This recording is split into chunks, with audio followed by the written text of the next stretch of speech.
दरअसल आज एक बार फिर सोनिया गांधी को बुलाया गया। इससे पहले राहुल गांधी को इस पूरे मामले में पूछताछ के लिए बुलाया गया था। आज पहला दिन है सोनिया गांधी के लिए और आज पूछताछ हो रही है नेशनल हेराल्ड मामले में। किस तरह से शेयर खरीदे गए, एजीएल का स्थापना कैसे हुआ, इसके साथ ही साथ यूथ इंडिया जो लिमिटेड कंपनी है उसको कैसे बनाई गई, तमाम सवाल जो है मनी लॉन्ड्रिंग के मामले में वो सोनिया गांधी से पूछे जाएंगे। और हो सकता है कि कुछ डॉक्यूमेंट भी मंगाए जाए, जिस तरह से राहुल गांधी से डॉक्यूमेंट्स मंगाए गए थे उन डॉक्यूमेंट्स के आधार पर भी पूछताछ हुई। कई राउंड की पूछताछ हुई और आज एक बार सोनिया गांधी से फिर पूछताछ की जा रही है इस पूरे मामले में। नेशनल हेराल्ड केस जिसको लेकर पूरे देश भर में बवाल मचा हुआ है। और इसके साथ ही साथ आपको बता दें कि इस पूरे मामले में कांग्रेस प्रदर्शन कर रही है। बिल्कुल लगातार प्रदर्शन जारी है। महंगाई को लेकर, नेशनल हेराल्ड मामले को लेकर, इन तमाम चीजों को लेकर कांग्रेस प्रदर्शन कर रही है। 8 जून, 11 जून, 23 जून, उसके बाद जाकर अब जाकर यानी कि जुलाई में जो है सोनिया गांधी आज जो है ईडी के सामने पेश हुई है, क्योंकि खराब स्वास्थ्य होने का हवाला दे रही थी वो लंबे समय से। सागर और देखिए लगातार न्यूज इंडिया आपको तस्वीरें भी दिखा रहा है किस तरह से हंगामा लगातार जारी है। ईडी दफ्तर के बाद इसी तरह से कांग्रेस के तमाम नेता पहुंचे। उनका यह कहना कि यह दुरुपयोग किया जा रहा है सत्ता की ताकत का। कांग्रेस ने यह तक कह दिया कि आखिर बीजेपी जब डरती है तो ईडी का गलत इस्तेमाल क्यों करती है।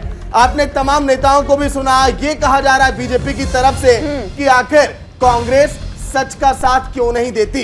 इन सब के बीच रविशंकर ने भी प्रेस कॉन्फ्रेंस की और उन्होंने ये कहा कि आखिर सवालों का जवाब ही तो देना है। तो दूसरी तरफ कांग्रेस ये कह रही है ये बदले की राजनीति है और लगातार इस पर एक्शन लेना चाहिए। जितने भी वहां पर कार्यकर्ता मौजूद हैं कांग्रेस के सड़कों पर, आप तस्वीरों में देखकर खुद अंदाजा लगा लेंगे कि आखिर किस तरीके से यहां पर लोग विरोध जाहिर कर रहे हैं। सीधे तौर पर राहुल गांधी से भी ईडी ने सवाल किए थे और उन सवालों में क्या कुछ खास था ये आपको दिखा रहे हैं। बिल्कुल, यंग इंडिया लिमिटेड कब बनी, ये सवाल हुए थे राहुल गांधी से। सोनिया गांधी से भी कुछ इसी तरह के सवाल हो सकते हैं। कितने रुपए में कंपनी बनाई थी आपने, राहुल गांधी से ये भी सवाल हुए थे जब ईडी की पूछताछ हो रही थी। 40 घंटे राहुल गांधी से पूछताछ हुए थे और 5 राउंड की जो पूछताछ है वो हुई थी। यंग इंडिया में कितने डायरेक्टर हैं इसको लेकर भी राहुल गांधी से सवाल किया गया था। यंग इंडिया में किसकी हिस्सेदारी है, वो सवाल जिससे ईडी अब भी सेटिस्फाई नहीं हुई है, उन सवालों को सोनिया गांधी के सामने भी रखा जा सकता है। बिल्कुल, यंग इंडिया का बिजनेस मॉडल आखिर क्या है ये भी पूछा गया था राहुल गांधी से जब ईडी के सवाल जवाब चल रहे थे। वही देखिए, एजीएल का टेक ओवर कैसे हुआ ये भी आप बताइए। ये वो तमाम सवाल है। 5 दिन तक पूछताछ चली थी राहुल गांधी से, लेकिन ईडी कई बार संतुष्ट भी दिखाई नहीं दी थी। लगभग 50 सवाल ऐसे हैं जो ईडी ने की है राहुल गांधी से भी, और सोनिया गांधी से कितने सवाल होंगे देखना होगा। लेकिन सागर, एक महत्वपूर्ण चीज ये भी कि हमारे सहयोगी जो वहां पर मौजूद थे उन्होंने ये जानकारी दी थी कि जो सोनिया गांधी है उनसे बीच बीच में सवाल किए जाएंगे। राउंड में कितने घंटे की पूछताछ, 10 घंटे की पूछताछ हुई राउंड 1 में, राउंड 2 में 11 घंटे की पूछताछ।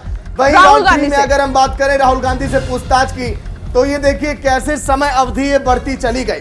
9 घंटे की पूछताछ हुई थी तीसरे राउंड में। अंशिका, बिल्कुल, तीसरे राउंड की अगर पूछताछ की बात करें तो 9 घंटे पूछताछ हुई और वो भी इसलिए तीसरे राउंड तक बात पहुंची क्योंकि ईडी संतुष्ट नहीं थी उनके जवाबों से। राउंड 4 की अगर बात करें तो 12 घंटे पूछताछ हुई थी, यानी कि आप समझ सकते हैं 12 घंटे पूछताछ, जिसमें कि ब्रेक भी लिया गया था हालांकि, लेकिन क्योंकि संतुष्टि पूरी तरीके से नहीं हुई थी इसलिए लगातार पूछताछ जारी है। अहम चीज है कि तारीख कौन सी थी, 21 जून, 22 जून, 12 जून। वहीं जवाहरलाल नेहरू ने 1938 में नेशनल हेराल्ड अखबार किया शुरू। इसकी गाथा कहां से शुरू होती है, न्यूज इंडिया आपको यह भी दिखा रहा है। नेहरू ने 5000 स्वतंत्रता सेनानियों के साथ मिलकर इसकी शुरुआत की थी। क्योंकि ये पूरा मामला क्या है, सबसे पहले ये जानना जरूरी है कि हेराल्ड फाइल्स में है क्या आखिर। इस अखबार का प्रकाशन एसोसिएटेड जनरल लिमिटेड यानी कि एजीएल की तरफ से किया गया। वहीं आजादी के बाद से अखबार कांग्रेस का मुखपत्र बन गया, ये भी कहा गया नेशनल हेराल्ड की पूरी गाथा में। बिल्कुल, एजीएल इस अखबार का प्रकाशन 3 भाषाओं में करता था और इसको लेकर आज सोनिया गांधी से पूछताछ होगी। अंग्रेजी में नेशनल हेराल्ड के अलावा हिंदी में नवजीवन भी नाम रखा गया था। इसके अलावा 2010 में young India private limited YIL नाम की नई कंपनी भी बनी थी और इस कंपनी को लेकर स्पेशली आज पूछताछ होगी सोनिया गांधी से। नेशनल हेराल्ड फाइल है क्या, ये भी आप देखिए, जिसने नेशनल हेराल्ड को चलाने वाले एजीएल का अधिग्रहण कर लिया। ये फाइल्स क्या कहती है, YIL यानी कि बोर्ड ऑफ डायरेक्टर में सोनिया गांधी और राहुल गांधी शामिल थे, ये भी इसमें जिक्र किया गया है। इतना ही नहीं, YIL में सोनिया और राहुल की हिस्सेदारी 76% थी। अब ये 76% कैसे हुई, कौन इसमें और भी था, इन तमाम चीजों को आज पूछा जाएगा। 26 जून 2014 कोर्ट ने सोनिया गांधी राहुल गांधी के खिलाफ समन जारी किया था। इसके बाद अब ये सिलसिला देखिए यहां से शुरू होता है पूछताछ का। 1 अगस्त 2014 में ईडी ने खुद से संज्ञान लेते हुए मनी लॉन्ड्रिंग का केस दर्ज किया था। फिर धीरे धीरे बात आगे बढ़ी और आज आई है पेशी पर भी कि आज पेश होना है। देखिए 19 दिसंबर 2015 सोनिया गांधी राहुल गांधी को पटियाला हाउस कोर्ट से जमानत मिली थी। बार बार कांग्रेस यही कहती रही कि इस पूरे मामले में हम पाक साफ है, हमने हर एक सवालों का जवाब दिया। 2016 में सुप्रीम कोर्ट ने कांग्रेस नेताओं के खिलाफ कार्रवाई रद्द करने से इनकार किया था। बिल्कुल, तो ये मामला लगातार जारी है और ऐसे में आज जो है पूछताछ सोनिया गांधी से हो रही है, पेश किया गया है। नमित हमारे सहयोगी और नीरज हमारे सहयोगी हमारे साथ जुड़ गए हैं ज्यादा जानकारी के साथ। नमित, सबसे पहले तो हलचल बहुत तेज है, कांग्रेस के तमाम जो कार्यकर्ता नेता है वो सड़कों पर आ गए, कई सारे लोगों को हिरासत में लिया गया है। अभी ताजा तस्वीर वहां की क्या है? देखिए फिलहाल अंशिका तकरीबन 15 से 20 मिनट का वक्त हो गया है सोनिया गांधी से ईडी की पूछताछ को किए हुए। देखिए अभी देखिए ये ईडी दफ्तर का जो मेन गेट की तरफ जाने वाला रास्ता है, यहाँ केवल मीडिया का जमावड़ा है। जो इससे पहले यहाँ पर भारी पुलिस की बंदोबस्त हमें देखने को मिल रहा था, उसको भी यहाँ से फिलहाल हटा लिया गया है, क्योंकि कांग्रेस के जो तमाम कार्यकर्ता कांग्रेस मुख्यालय के आसपास प्रदर्शन कर रहे थे उनको दिल्ली पुलिस ने हिरासत में लिया है, जिसमें खुद राजस्थान के मुख्यमंत्री अशोक गहलोत भी हैं, कांग्रेस के बड़े नेता सचिन पायलट भी है। लेकिन इस बीच कुछ देर पहले जो विपक्ष के राष्ट्रपति पद के साझा उम्मीदवार थे यशवंत सिन्हा, उन्होंने ईडी की इस कार्रवाई की भर्त्सना की। उन्होंने कहा है कि ईडी के अधिकारियों को सोनिया गांधी के घर जाकर पूछताछ करनी चाहिए थी। अब आते हैं पूछताछ पर कि आखिर कौन कौन सवालात ईडी जो है वो सोनिया गांधी से पूछ सकती है। इसमें सबसे पहला सवाल यही है कि आखिर जो यंग इंडिया लिमिटेड कंपनी है उससे सोनिया गांधी के क्या रिलेशन है, क्या उनका संबंध है।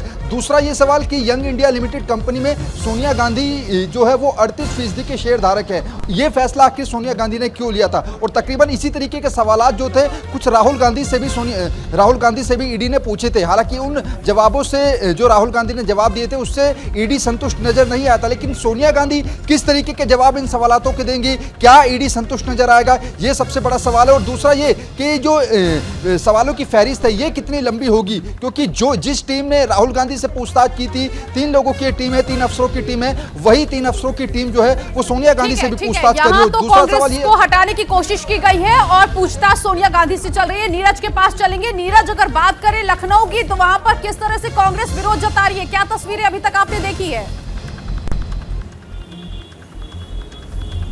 जी देखिए, अगर उत्तर प्रदेश की राजधानी लखनऊ की बात करें तो अभी हम ईडी दफ्तर के बाहर ही थे और वहां पर कोई भी कांग्रेस का जो कार्यकर्ता था वो मौजूद नहीं था, क्योंकि उत्तर प्रदेश में सभी जानते हैं कि इस समय कांग्रेस पूरी तरह से नेतृत्व विहीन है। यहाँ तो ना तो कोई प्रदेश अध्यक्ष है, ना ही कोई संगठन मंत्री है, ना ही किसी पद पर कोई व्यक्ति इस समय यहाँ पर है। एक सांसद जो कि सोनिया गांधी खुद हैं और 2 विधायक हैं।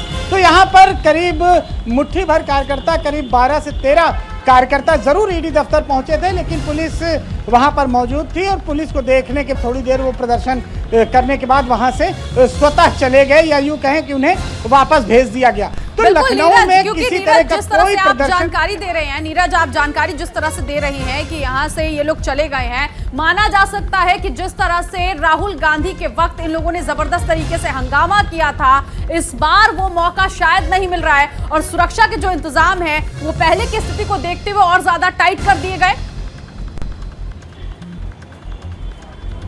जी हाँ, बिल्कुल। देखिए, सुरक्षा के पुख्ता इंतजाम पहले से ही कर लिए गए थे, क्योंकि पता था कि पूरे देश में ईडी दफ्तर के बाहर कांग्रेस प्रदर्शन करेगी, तो लिहाजा लखनऊ में भी इस बात को सुनिश्चित कर लिया गया था कि कहीं इस तरह की स्थिति न पैदा हो। चूंकि ईडी ऑफिस हजरतगंज चौराहे के पास है तो वहां पर किसी तरह का बवाल ना हो, तो वहां पहले से ही पुलिस थी। कुछ कार्यकर्ता कांग्रेस ऑफिस के बाहर जरूर पहुंचे थे, लेकिन उन्हें कांग्रेस के गेट के अंदर कर दिया गया। थोड़े बहुत कार्यकर्ता ईडी दफ्तर जरूर पहुंचे थे, 10 से 12 की संख्या में, उनको पुलिस ने समझा बुझाकर उनको वापस भेज दिया। तो लखनऊ में किसी प्रकार की कोई प्रदर्शन की सूचना नहीं है। फिलहाल हम अभी ईडी दफ्तर के बाहर से ही आ रहे हैं। वहां पर कोई जो कांग्रेस के नेता हैं, कार्यकर्ता हैं, यहाँ पर मौजूद नहीं है। फिलहाल सभी कार्यकर्ता अपने अपने ठीक है। देखिए नमित, जिस उद्देश्य से कांग्रेस के कार्यकर्ता नेता सड़कों पर उतरे थे, क्या वो उद्देश्य पूरा होता नजर आ रहा है, या तो तस्वीर ही अलग है?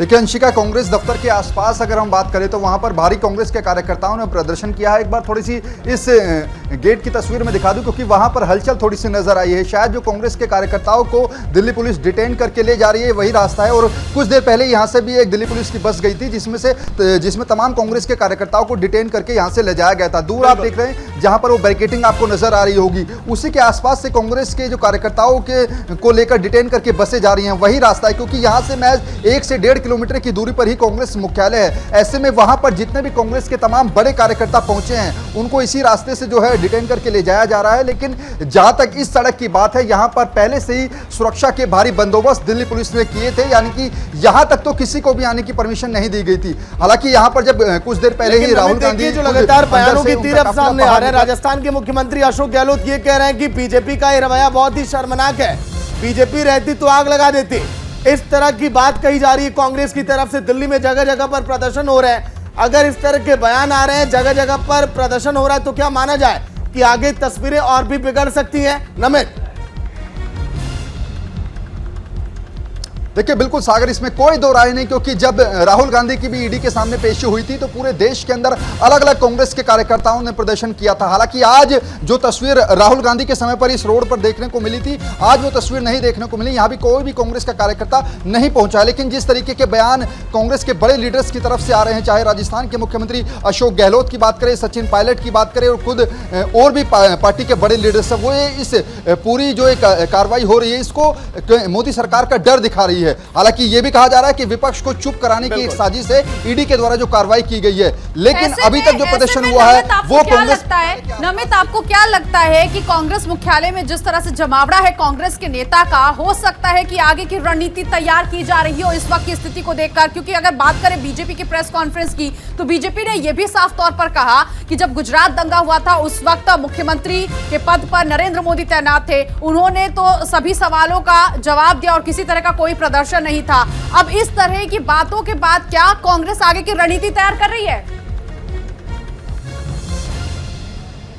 देखिए यहां पर अभी फिलहाल कांग्रेस मुख्यालय के अंदर जितने भी कांग्रेस के बड़े नेता हैं वो एक रणनीति बना रहे हैं कि शायद अगर सोनिया गांधी को आगे भी ईडी पूछताछ के लिए बुलाती है तो किस तरीके से आगे कांग्रेस की रणनीति रहेगी। क्या कांग्रेस के कार्यकर्ता फिर दोबारा से कोई सत्याग्रह करेंगे, या फिर आज ईडी की पूछताछ जितने घंटे भी सोनिया गांधी से होगी उसके बाद कांग्रेस की क्या रणनीति होगी, किस तरीके से, क्योंकि पार्लियामेंट का मानसून सेशन चल रहा है। ऐसे में सरकार को संसद के अंदर भी घेरने की कोशिश होगी विपक्ष की, और खासतौर पर कांग्रेस की अगर बात करें। इसके अलावा सड़कों पर किस तरीके से आगे प्रदर्शन किया जाएगा, इन तमाम बातों को लेकर जो है कि बड़ी आगे की रणनीति जो है वो फिलहाल कांग्रेस ऑफिस के अंदर तैयार हो रही है। जिसमें क्योंकि सबसे पहले अगर बात करें तो छत्तीसगढ़ के मुख्यमंत्री भूपेश बघेल और राजस्थान के मुख्यमंत्री अशोक गहलोत, ये दो मुख्यमंत्री कांग्रेस के हैं जो एक्टिव नजर आते हैं। और कल देर रात इनको दिल्ली बुला लिया गया था। अपडेट लगातार हम आपसे लेते रहेंगे।